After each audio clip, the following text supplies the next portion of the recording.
प्रवेशिका पाठ्यपुस्तक 1 रामधारी सिंह दिनकर जी का कवि परिचय। कलम आज उनकी जय बोल पाठ का सारांश सुनो बच्चों। रामधारी सिंह दिनकर का कवि परिचय पेज नंबर 13 में अंटे पेज नंबर 13 लो कवि परिचय सुनो बच्चों। दिनकर जी का जन्म बिहार प्रांत के मुंगेर जिले में स्थित सिमरिया घाट नामक स्थान में सन 1908 అంటే 1908 में हुआ। దినకర్ జీ ఎప్పుడు జన్మించారు అంటే బీహార్ ప్రాంతంలో ముంగేర్ జిల్లాలో సిమ్రియా ఘాట్ నామక్ స్థాన్ మే సిమ్రియా అనే పేరు గల స్థానంలో జన్మించారు. బీహార్లోని ముంగేర్ జిల్లాలో సిమ్రియా ఘాట్ అనే ప్రదేశంలో జన్మించారు. 1908ని హిందీలో 1908 అంటారు. राष्ट्र का स्वर आपकी कवितों में जैसा मुखरित हुआ है. రాష్ట్ర కా స్వర్ అంటే దినకర్ జీకి జాతీయ గుర్తింపు వచ్చినదనమాట. అతని యొక్క స్వరానికి స్వర్క ఆప్కి కవితో మే జైసా ముఖరిత్ హువా హే. ముఖరిత్ అంటే సింగర్స్ని హిందీలో ముఖరిత్ అంటారు. అంటే అతనికి జాతీయ గుర్తింపు వచ్చింది. అతని వాయిస్ అతను పాటలు పాడటం వల్ల ఒక మంచి జాతీయ గుర్తింపు వచ్చింది. వహు అన్యత్ర దుర్లభ్ హే. అన్యత్ర దుర్లభ్ అంటే అటువంటి సింగర్స్ చాలా అతనికున్న వాయిస్ చాలా రేర్గా ఉంటుందంట. आपने युद्ध और शांति की समस्या को लेकर चिंतन प्रधान प्रबंध काव्य का प्रणयन किया है. आपने युद्ध और शांति की समस्या को लेकर दिनकर जी क्या करते हैं. युद्ध और शांति का मीनिंग వార్ అండ్ పీస్ఫుల్ అంటే యుద్ధము మరియు శాంతి సమస్యలని వాటి మీద చింతన్ ప్రధాన ప్రబంధ కావ్యక ప్రణయానికియా అంటే యుద్ధము మరియు శాంతి వీటి మీద రీసెర్చ్ చేసి కావ్యాలని రచించారు. ఒక కావ్యం రాయాలనంటే ఏదన్నా ఒక టాపిక్ తీసుకుంటే ఆ టాపిక్ మీద ఖచ్చితంగా ఒక రీసెర్చ్ చేస్తేనే కావ్యాలు బాగా రాయగలరు. అట్లా जो కురుక్షేత్ర నామ్ సే విఖ్యాత్ హే. విఖ్యాత్ అంటే ఫేమస్ అనమాట. కురుక్షేత్ర అనే పుస్తకాన్ని రచించిన అతను ఎంతో ప్రసిద్ధి చెందాడు. ఆప్కే అన్య ప్రబంధ కావ్యం మే రశ్మిరతి ఔర్ ఊర్వశి ఉల్లేఖనీయ హే. అతను రాసిన కవితలలో అన్నిట్లో రశ్మిరతి మరియు ఊర్వశి అనేవి ఎంతో ప్రసిద్ధి చెందాయి. ఉల్లేఖనీయ అన్న ప్రసిద్ధి అన్న ఒకటే. आपकी राष्ट्रीय भावना प्रधान कवितों में हिमालय, नीला कुसुम, इतिहास के आसुम आदि प्रसिद्ध है. అతనికి జాతీయ గుర్తింపు వచ్చిన కవితలు ఏంటి అంటే రాష్ట్రీయ భావనక ప్రధాన కవిత్వం మే హిమాలయ్, నీలా కుసుమ్, ఇతిహాస్ కే ఆసుమ్ ఆది ప్రసిద్ధి హే. ఈ 4 కావ్యాల ద్వారా అతనికి ఒక జాతీయ గుర్తింపు వచ్చినది. संस्कृत के 4 अध्याय मिट्टी की ओर, अर्धनारीश्वर आदि आपके गद्य ग्रंथ है. మనకి పద్యభాగు గద్యభాగు ఉంటుంది కదా, ప్రోజ్ అండ్ పోయట్రీ. అట్లానే ఇక్కడ ఇతను పోయట్రీకి సంబంధించిన బుక్స్ రాశాడు. గద్య భాగానికి సంబంధించినవి అవేంటి సంస్కృతికే 4 అధ్యాయ్, మిట్టీకి ఓర్, అర్ధనారీశ్వర్. ఈ కవితల ద్వారా అతను ఎంతో ప్రసిద్ధి చెందాడు. అంటే మనకి లాస్ట్లో 4 పేర్లు ఇచ్చాడు కదా, అవి గద్యానికి సంబంధించినవి. అంటే పోయట్రీస్ స్టోరీస్ అనమాట, ప్రోజ్ కాదు. అంటే ప్రోజ్ అంటే పద్యాల రూపంలో ఉంటుంది, పోయట్రీ అంటే ఏంటి కథల రూపంలో ఉంటుంది. నెక్స్ట్ సారాంశ్ पेज नंबर 13 लो कवि परिचय का नीचे सारांश भी है. देखो बच्चों, सारांश में फर्स्ट पैरा. इस कविता के रचयिता रामधारी सिंह दिनकर है. ఈ కవిత యొక్క రచయిత రామధారి సింహ దినకర్ है. रामधारी सिंह दिनकर हिंदी के एक प्रमुख लेखक, कवि व निबंधकार है. రామధారి సింహ దినకర్ హిందీలో ఒక ప్రముఖ అంటే ఒక ఫేమస్ రైటర్ అనమాట. లేఖక్ అంటే రైటర్. కవి వ నిబంధకార్ హే అంటే అతను ఒక మంచి రచయిత, కవి మరియు నిబంధకారు. అంటే ఎస్సేల రూపంలో రాస్తూ ఉంటారనమాట గద్య భాగానికి సంబంధించినవి. వాళ్ళని నిబంధకారు అంటారు. అంటే ఇంకొక రకంగా ఇంగ్లీష్లో ఎస్సేయిస్ట్ అని కూడా చెప్పొచ్చు.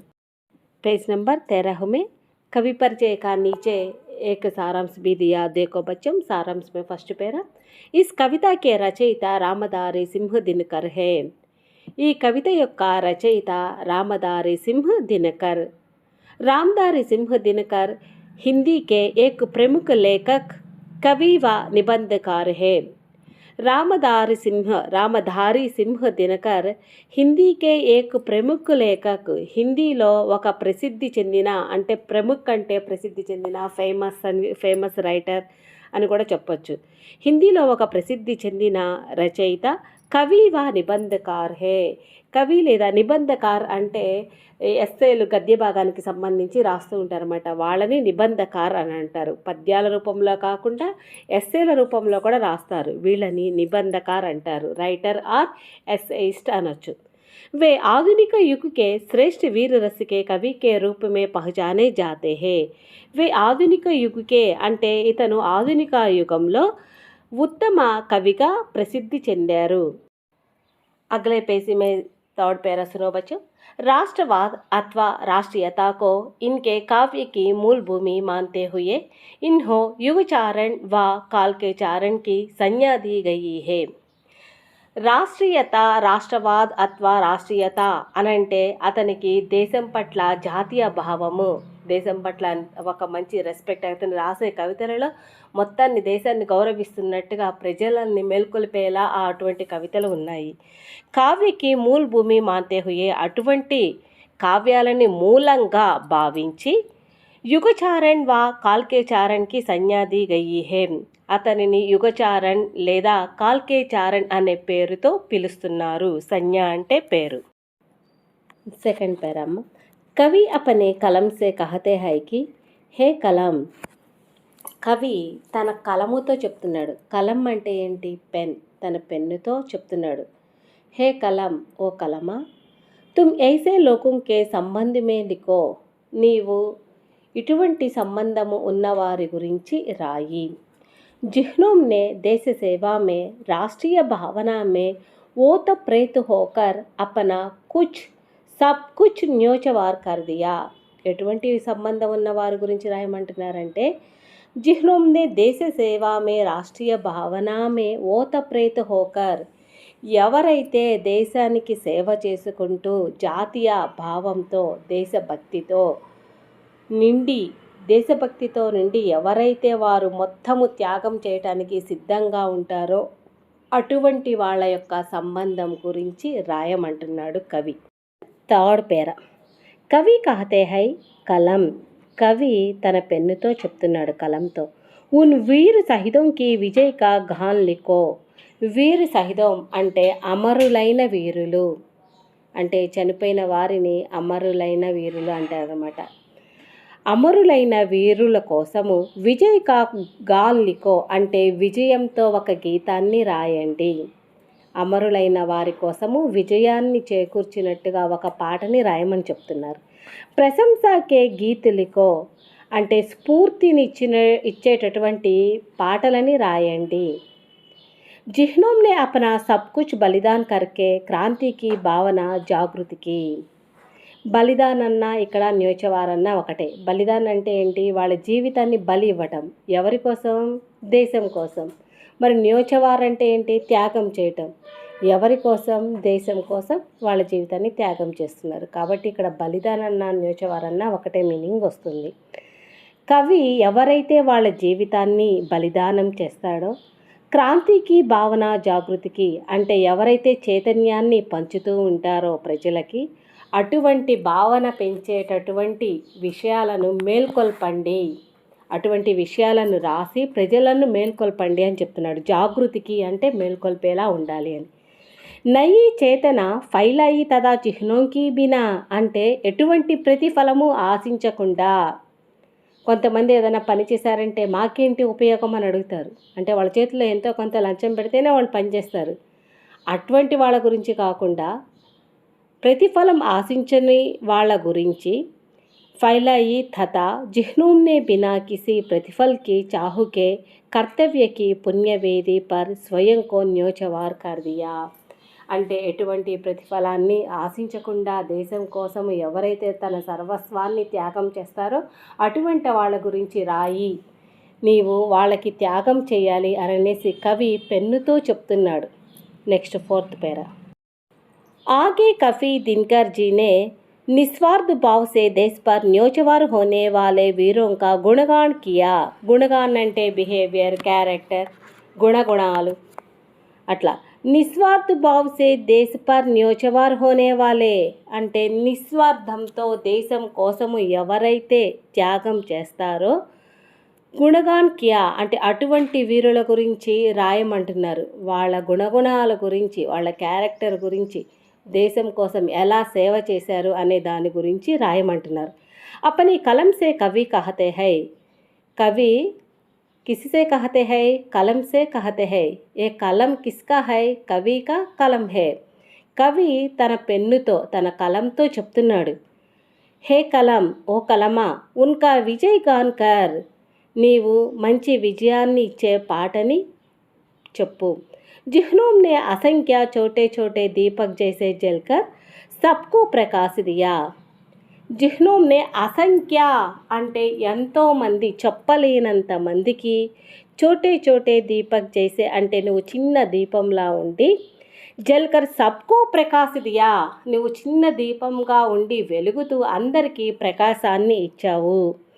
ఏ వీర్ లోగు తుఫాన్ మే బీ, ఈ వీరులు కూడా తుఫానులో కూడా అంటే ఎన్ని వర్షాలు, పెద్ద పెద్ద వర్షాలు పడి తుఫాను వచ్చినా సరే వాళ్ళ పని వాళ్ళు చేయవలసిందే. అటువంటి తుఫానులో కూడా తేల్ ఖతం హోనే కే బాద్ బి అంత్ తక్ జల్కర్ బుజ్ గయే.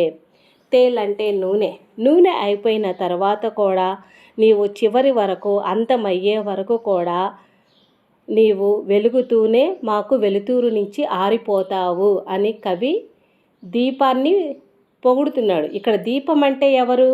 సోల్జర్స్, వీరులు.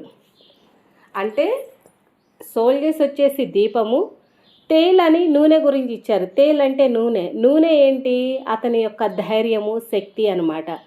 అంటే సోల్జర్స్ కొస ప్రాణంతో ఉండి కూడా అయ్యో నేను చనిపోతున్నాను అని వాళ్ళని కాపాడుకోవటం మానేసి శత్రువులని ఇంకా ఎలా చంపాలి అనే ప్రయత్నిస్తారు. అంటే కొస ప్రాణం పోయే వరకు కూడా వాళ్ళు శత్రువుల్ని చంపి మన దేశాన్ని కాపాడే దానికోసమే ప్రయత్నిస్తూ ఉంటారు. అట్లానే ఇక్కడ కవి కూడా దీపాన్ని నూనెతో పోల్చాడు, సోల్జర్ చేసే పనిని. సోల్జర్ ఏమో దీపము, సోల్జర్లో ఉన్న ధైర్యము, శక్తి ఏమో ఆ నూనె. నెక్స్ట్, वे ऐसे वीर हैं जिन्होंने निस्वार्थ भावना से देश के लिए अपना जीवन समर्पित किया.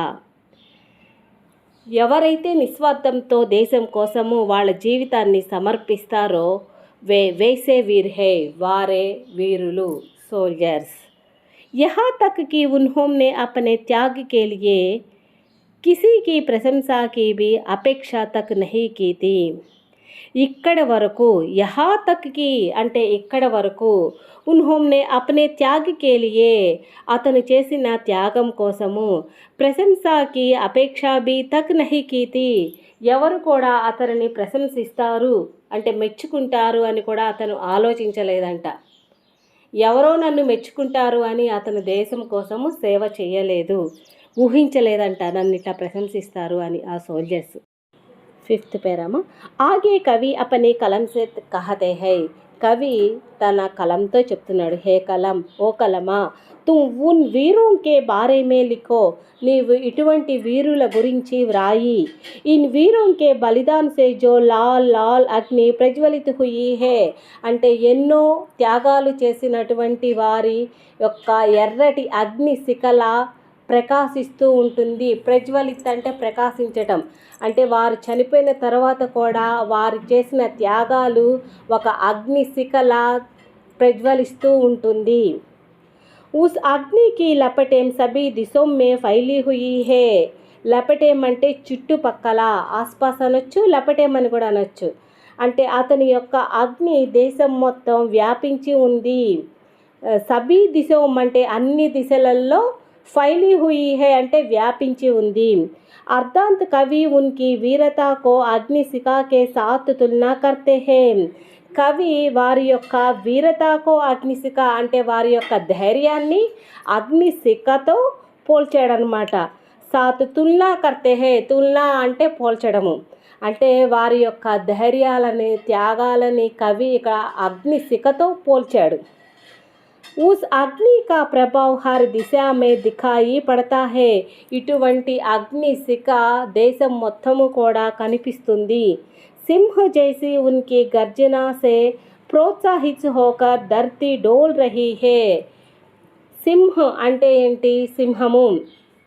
సింహం ఉనికి గర్జన, సింహం లాంటి అతని గర్జన దేశం మొత్తము కూడా మారు మ్రోగుతుంది అని కవి చెప్తున్నాడు. కవి ఇక్కడ వీరుల గురించి అంటే సోల్జర్స్ గురించి తన పెన్నుతో చెప్తున్నాడు, తన కలంతో కవి చెప్తున్నాడు. नेक्स्ट सिक्स्थ पैरा कवि वीरों के बारे में उनके लोग नहीं जानते. కవి వీరుల గురించి అందరికీ తెలియకపోవచ్చు, ప్రజలందరికీ. లోక్ నహీ జాంతే ప్రజలందరికీ తెలియదు. ఇతిహాస్ మే తో హమ్ ఇన్ గినే వీరోं के बारे में ही पढ़ते हैं. ఇతిహాస్ అంటే చరిత్ర, ఇన్ గినే అంటే ఏదో కొంతమంది. చరిత్రలో మనం కొంతమంది గురించి మాత్రమే తెలుసుకుంటాము, చదువుతాము. పడితే హాని ఇచ్చారు కదా, చరిత్రలో కొంతమంది గురించి మాత్రమే చదువుతాము. లేకిన్ దేశ్ కే లియే మర్ మిటనే వాలే హజారోం సైనిక్ ఏవం వీర్ హే. కానీ దేశం కోసము మరణించిన ఎంతోమంది వీరులు, హజారోం సైనికం అంటే వేలల్లో వీరులు సైనికులు ఉంటారు. जिनके बारे में सूर्य चंद्र भूमि तथा आकाश के सभी ग्रह जानते हैं. అంటే మనము యుద్ధం కోసం పోరాడి చనిపోయిన వాళ్ళల్లో ఒకళ్ళిద్దరు గురించి మనం తెలుసుకుంటాము. కానీ మిగతా చనిపోయిన వాళ్ళందరూ వీరులు కానీ సైనికులు కానీ వాళ్ళందరి గురించి ఎవరు తెలుసుకుంటారు అంటే सूर्य चंद्र भूमि तथा आकाश के सभी ग्रह जानते हैं. సూర్యుడు చంద్రుడు భూమి ఆకాశంతో పాటు గ్రహాలు కూడా చూస్తాయి అని చెప్తున్నాడు. అంటే వీళ్ళందరూ వాళ్ళని చూస్తూ ఉంటారు. ఏ సబ్ ఉన్కి వీరతా కే లియే సాక్షి హే. వీళ్ళందరూ కూడా ఆ వీరులు చేసిన పనికి సాక్షులు అంట, సాక్షి హే. ऐसी वीरों के बारे में सारी दुनिया को अवगत करना तुम्हारा काम है. ऐसी वीरों की बारे में ఇటువంటి వీరుల గురించి సారీ దునియాకో ప్రపంచం మొత్తానికి కూడా అవగత్ కర్నా తుమ్హారా కామ్ హే. అటువంటి తెలియకుండా చనిపోయిన సోల్జర్స్ గురించి తెలియచేసే బాధ్యత మనది. తుమ్హారా కామ్ హే, మీ పని అని చెప్తున్నాడు కవి. ఇస్లియే హే కలం తుమ్ ఉన్ వీరోం కే బారే మే లిఖో. అందుకనే నీవు అటువంటి వీరుల గురించి రాయి అని పెన్ను కవి తన కలంతో చెప్తున్నాడు. लास्ट पैरा इस कविता में कवि हजारों अनजान वीरों की याद करते हैं जो निस्वार्थ भावना से स्वतंत्रता वेदी आहुति बनकर जल गए. ఎవరైతే నిస్వార్థంతో దేశ భావనతో దేశం మీద భక్తితో నిస్వార్థంతో తన జీవితాన్ని త్యాగం చేసి ఆహుతి ఇస్తారో అటువంటి వారి కోసము इस कविता के कवि हजारों अनजान वीरों की याद करते हैं. యాద్ అంటే గుర్తు తెచ్చుకోవడం. అటువంటి వేల సంఖ్యలో ఉన్నటువంటి ఆ సోల్జర్స్ని గుర్తు పెట్టుకోవాలి అని కవి మనకి గుర్తు చేస్తున్నాడు అనమాట. ఓకేనా. నెక్స్ట్ సప్రసంగి వాక్య దేకో బచ్చం పేజ్ నెంబర్ 12 మే అంటే పేజ్ నెంబర్ 12లో మనకి పోయం ఇచ్చాడు. ఆ పోయంలో సెకండ్ స్టాంజా చూడండి. జో అగణిత లఘు దీప్ హమారే तूफानों में एक किनारे जल जल कर बुझ गए किसी दिन मांगा नहीं स्नेह मुँह खोल कलम आज उनकी जय बोल. ఈ పద్యానికి మనము సందర్భ భావార్థ రాయాలి. సందర్భ అంటే చెప్పాను నేను ఆల్రెడీ ఏ పాఠం నుండి తీసుకొనబడింది, కవి ఎవరు అని. అట్లానే ఇక్కడ సందర్భ చూడండి. ఏ పంక్తియోం కలం ఆజ్ ఉన్కి జై బోల్ కవిత సే లీ గయి హే. జై బోల్ అనే కవిత నుండి కవి తీసుకున్నాడు. ఇస్ కవితకి రచయిత రామ్ధారి సింహ్ దినకర్ హే. ఈ కవిత యొక్క రచయిత రామ్ధారి సింహ్ దినకర్. हिंदी के एक प्रमुख लेखक कवि व నిబంధకార్ హే. హిందీలో ఎంతో ప్రసిద్ధి చెందిన కవి మరియు నిబంధకార్ అంటే ఎస్సేల రూపంలోను, పోయిటరీ రూపంలోను, ఇట్లా స్టోరీస్ రాసే వాళ్ళని నిబంధకార్ అంటారు. నెక్స్ట్ భావార్థ్ చూడండి. అపని కలం సే కవి కహతే హై. కవి తన కలంతో చెప్తున్నాడు. ఏ వీరు లోక్ తుఫాన్ మే బి तेल खत्म होने के बाद भी अंत तक छोटे दीपक जैसे जलकर सबको प्रकाश दिया. ఒక చిన్న దీపము ఎన్నో దీపాలకి వెలుతురునిస్తుంది. సబ్కు ప్రకాశ్ దియా అంటే అందరికీ వెలుతురిస్తుంది. ఏ వీరులోకు తుఫాన్ మేబీ ఈ వీరులు తుఫానులో కూడా తేల్ ఖతం హోనేకే బాద్ తేల్ అంటే నూనె అయిపోయిన తర్వాత కూడా అంత తక్ జల్కర్ బుజ్ గయే చివరి వరకు కూడా వెలుగుతూ ఉంటుంది. అంటే సోల్జర్స్ ఒక శత్రువుని దేశంలోకి రానియకుండా ఆ శత్రువు పాపం బుల్లెట్ తగిలి ప్రాణం పోతున్న పరిస్థితిలో కూడా చివరి కొస ప్రాణాలు ఉన్నంత వరకు ఆ శత్రువుని లోపలికి రానియకుండా వాళ్ళతో యుద్ధం చేస్తూ ఉంటారు. అట్లానే ఇక్కడ దీపం కూడా ఆ ప్రమిదలో ఉన్న నూనె మొత్తము అయిపోయినా లాస్ట్కి ఆ ఒత్తికి ఉన్న నూనె కూడా అయిపోయే వరకు ఆ దీపం వెలుతురు ఇస్తూనే ఉంటుంది. అట్లానే ఒక సోల్జర్ శత్రువుని లోపలికి రానియకుండా మన దేశాన్ని కాపాడటానికి ఎంతో ప్రయత్నిస్తాడు. వే ऐसे वीर है అటువంటి వారులే వీరులు. उन्होंने निस्वार्थ भावना से देश के लिए अपना जीवन समर्पित किया. వీరే ఎటువంటి నిస్వార్థంతో దేశానికి సేవ చేస్తూ ఉంటారో దేశానికి వాళ్ళ జీవితాన్ని సమర్పిస్తారో వాళ్ళే సోల్జర్స్. यहाँ तक कि उन्होंने अपने त्याग के प्रति किसी की प्रशंसा की भी अपेक्षा नहीं की थी. యహా తక్ అంటే ఇప్పటి వరకు కూడా త్యాగం చేసిన ఈ వీరులని ప్రశంసిస్తారు, మెచ్చుకుంటారు అని అతను కూడా ఊహించలేదంట. అపేక్ష నహీ కీతి. నెక్స్ట్ అభ్యాస్ మే నిమ్నలిఖిత ప్రశ్నోं के उत्तर एक या दो वाक्यों में लिखिए. क्वेश्चन एंड आंसर्स लो. फर्स्ट वन, रामधारी सिंह दिनकर जी अपनी कलम से किसके बारे में बोलने के निर्देश देते हैं. रामधारी सिंह दिनकर जी अपनी कलम से తన కలముతో కిస్కే బారే మే బోల్నే కే నిర్దేశ్ దేతా హై. ఎవరి గురించి చెప్పమని నిర్దేశించాడు అంటే ఆదేశించాడు. నిర్దేశ్ అంటే ఆదేశించడం. ఎవరి గురించి చెప్పమని తన పెన్నుతో ఆదేశించాడు. జవాబ్, रामधारी सिंह दिनकर जी अपनी कलम से देश के लिए निस्वार्थ भावना से अपना सब कुछ समर्पित करने वाले वीर पुरुषों के बारे में बोलने के लिए कहते हैं. रामधारी सिंह दिनकर जी अपने कलम से देश के लिए తన పెన్నుతో దేశం కోసము నిస్వార్థమైన భావంతో అపన సబ్ కుచ్ సమర్పిత కర్నే వాలే నిస్వార్థ భావంతో అన్నీ ఎవరైతే సమర్పించుకుంటారో వీర పురుషుంకే బారే మే బోల్నే కే లియే కహతే హై. ఎవరైతే దేశం కోసము మొత్తము సమర్పించుకుంటారో వారి గురించి అటువంటి వీర పురుషుల గురించి రాయమని చెప్పాడు. నెక్స్ట్ సెకండ్ క్వశ్చన్, अगणित लघु दीप यह उदाहरण किनको सूचित करते हैं. అగణిత దీప్ అంటే ఎన్నో చిన్న దీపాలు. ఈ ఉదాహరణ దేనిని సూచిస్తుంది. జవాబ్, అసంఖ్య వీరు లోక్ జిన్కే సంబంధ మే అనేక లోక్ నహీ జాన్తే. ఎంతోమంది వీరుల గురించి వారి యొక్క సంబంధం గురించి అనేక లోక్ నహీ జాన్తే ఎంతోమంది ప్రజలకు తెలియదు. उन लोगों की अगणित लघु दीप उदाहरण के माध्यम से सूचित करते हैं.